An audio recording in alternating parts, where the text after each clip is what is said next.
say, what's the energy like for you as a veteran getting ready for the first day, and how has that maybe changed every time you've been here? First off, I'd like to say I'm just excited to be here, like every other year. But just still taking that rookie mindset to where you can still learn in every meeting and every walkthrough, and there's always room for improvement, and that's how I'm taking it.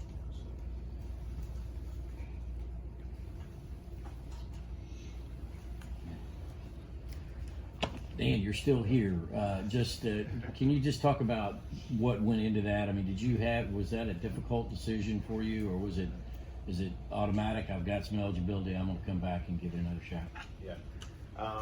Well, you're right. I am still here, and I'm thankful to be here. And I know that much because I love this university and I love this team. But every year is different, and this is a new opportunity for me, and I'm excited for it. But it's like every other year. I'm hungry, and I saw the opportunity, and that's why I'm here. So. Yeah, Dan, there's reports that potentially walk-ons might be removed from college football with roster limitations or whatnot. As being a former walk-on, can you just speak to why you chose to come here and why it's important that remains? Yeah. I mean, obviously I think it's pretty obvious how I feel about that, but it's not necessarily my place to speak on it. But I know that for a lot of walk-ons, it's an incredible opportunity, and it's like every other thing else. We're part of this team, but it's just one of those things about maximizing your opportunities and doing the best of what you got, and especially at a university like this. I mean, it's a dream come true. So hopefully they still have opportunities, but so. Dan, let me follow up on that. It's going to be 105, but then you can scholarship up to 105, or you can not. How do you think, having been one of those walk-ons, how do you think people are going to approach that? Are they going to still want to go if they can try and sneak in to be like 100 through 105, or more people that are in your position going to maybe go a level down, but they got more of a guarantee? Yeah. Well, to be honest, I wish I knew the answer to that question. I think it's different for everybody. But for me, I knew that this was the best opportunity because I didn't have many other opportunities. I knew this was my best chance to play. And another thing for me is I wanted to learn from the best coaching staff that I possibly could. So that's why I came here. So I think players need to look at that and look at the type of player they want to be developed by and their end result rather than playing time immediately. As a veteran player, can you talk about the mentality this offseason after you guys missed the playoffs by one game, some say one quarter, following the high expectation of championship level results that you became accustomed to? Yeah, so like you said, the results I'm used to. Last year, that wasn't what our end goal was, but this year's a completely different team. And we still have the same standards that we've had here at Georgia for a long time now. But we're not worried about last year. We're focused on this year, and right now specifically fall camp. So.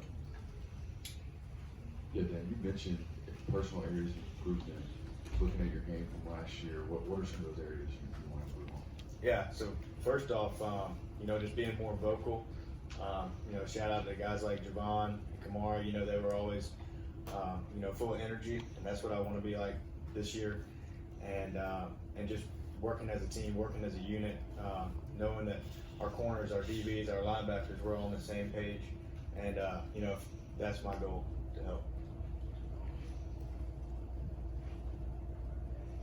Yeah, Kirby sort of compared Malachi Starks and KJ Bolden as freshmen at SEC Media Days as someone who's got to see both of them. How are those two guys different, and what maybe separates KJ and makes him different from Malachi, what he was? Yeah. I'm not sure on what makes each other different. I know they're both extremely hard workers and great athletes, and I'm just excited to play with them, and excited to get out there here in a couple hours and get to work. So. You mentioned being on the same page with the defense, whether it's in practice or in the film room. How do you go about getting on that same page? Yeah, first off, the connection that we built in the off season, and then second is communicating and writing things down in meetings, and always getting better every day. Dan, when Kirby was in here, he talked about Dalen and the leadership he feels like he's shown with those cornerbacks. What does that look like to you? How have you seen Dalen kind of step up with his teammates there? Yeah, for sure. It's like y'all know, Dalen's a great athlete. He's a great corner, and I was just another guy that I'm excited to play beside. And you know, me and him, our relationship has built a lot within the last couple of years, and you know, he's another guy that brings a lot of energy and juice to practice and games, and I'm excited to watch him play. Any more questions for Dan?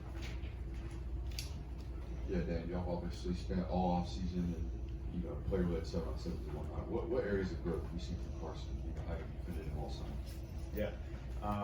First off, you know, really thankful to go against him all summer, because I wouldn't want to go against another offense to make us better as a defense, and you know, really challenge us. But you know, he just keeps getting smarter and smarter, in my opinion, and makes those good decisions. So.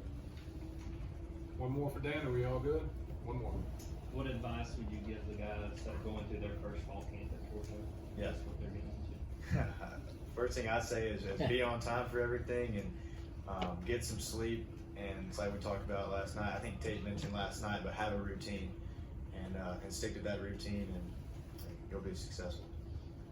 Thank you, Dan. Thank you.